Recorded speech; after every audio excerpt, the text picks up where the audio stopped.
সকাল সকাল একটা কথা নিয়ে আসছি, যে কথাটা আপনাদের কাছে শেয়ার করলে বেশি ভালো হবে।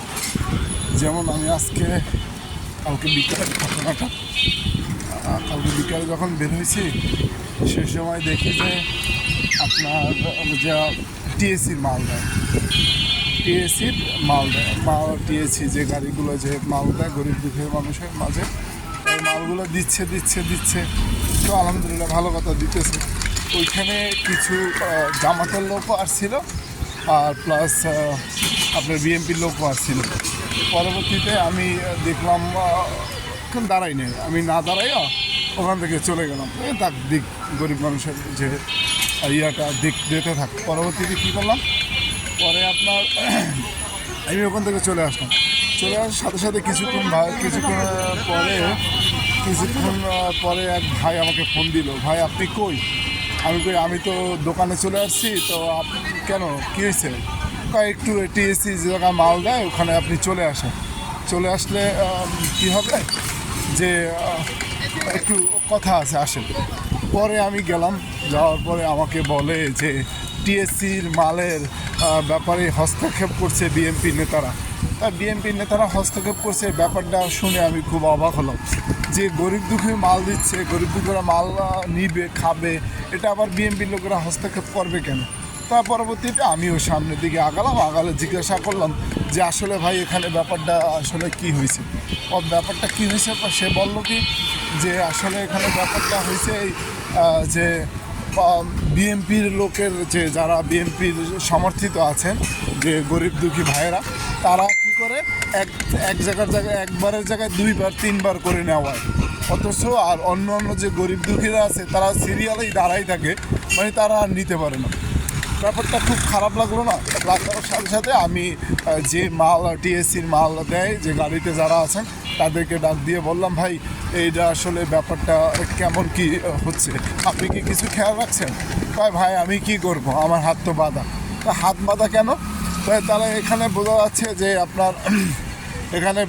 যাচ্ছে যে বিএনপি লোকেরা হস্তক্ষেপ করছে, যে বিএনপি লোকেরা এখানে আপনার করছে না, টিএসসির মাল দেওয়ার জন্য সব বন্ধ করতে রাখছে। তার পরবর্তীতে আমি বললাম যে আসলে আপনি নামেন, এখন মাল দেওয়া দরকার নেই, আপনি নামেন, আপনার সাথে আমি কিছু কথা বলি।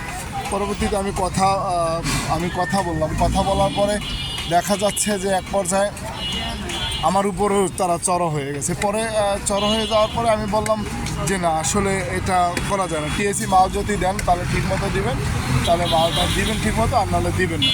পরবর্তীতে মালটা দেওয়া এক পর্যায়ে প্রায় 1-1.5 ঘন্টা বন্ধ রাখলো, দিবে না। আমি বললাম এখানে যদি যেভাবেই হোক না কেন নিয়ন্ত্রণ রাখতে হবে। সব মানুষের এটা প্রাপ্য, গরিব মানুষের বিশেষ করে, তাই এটা গরিব মানুষই খাবে। আর একটা গরিব মানুষ দুইবার নিতে পারবে না, এটা টিএসসির একটা মালের একটা কথা। পরবর্তীতে টিএসসি মালটা দেওয়া চালু করলাম। টিএসসি মালটা দেওয়া চালু হওয়ার পরে তো মোটামুটিভাবে আপনার প্রায় অনেকগুলো সিরিয়াল আমি ওখানে ধারে থেকে সিরিয়ালগুলো মেনটেন করে দিলাম।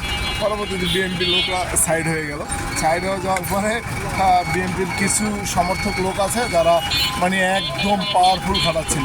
পরে বললাম ভাই আসলে লিগ্যাল বলতে কিছু কথা আছে। পরে লিগ্যাল বলতে কিছু কথা আছে বলার সাথে সাথে তারা মানে আসলে কিছু হস্তক্ষেপ হয়ে গেল, মানে ওখানে করলো না, আস্তে সাইড হয়ে যাওয়ার পরে আমি তাকে বললাম, দেখেন ভাই এটা গরিবের মাল, এটা আপনারা যদি নেতারা হস্তক্ষেপ করেন পরবর্তীতে আমাদের কী অবস্থা হবে, তাদেরকে কী অবস্থা হবে। পরবর্তীতে তারা মাল দিতে মোটামুটিভাবে একটা করলো।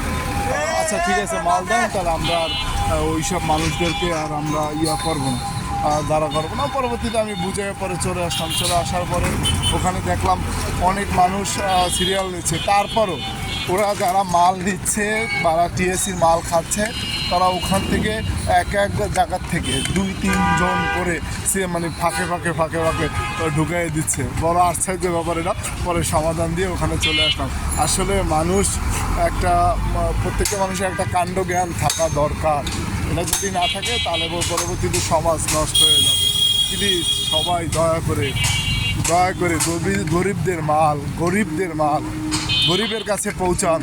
কখনো গরিবদের মাল হস্তক্ষেপ করেন না, দয়া করে সবার কাছে অনুরোধ করি। টিএসের মাল সবার প্রযোজ্য না, টিএসের মাল গরিব দুঃখী ভাইদের জন্য। আল্লাহ আল্লাহ আমাদের যতটুকু তৌফিক দিয়েছে আমরা কিনে খেতে পারবো। টিএসসির মাল গরিবদের জন্য, তাতে বিএনপির কোনো লোক বা জামাতের বড় নেতারা কেউ হস্তক্ষেপ করেন না, প্লিজ কেউ করেন না। গরিবদের মাল গরিবদের দেওয়ার জন্য প্রস্তুতি রাখেন, প্রস্তুতি থাকেন, সবার মন মানসিকতা ভালো রাখেন। আল্লাহ হাফেজ। এটাই সত্য, আসলে এটাই বাস্তব।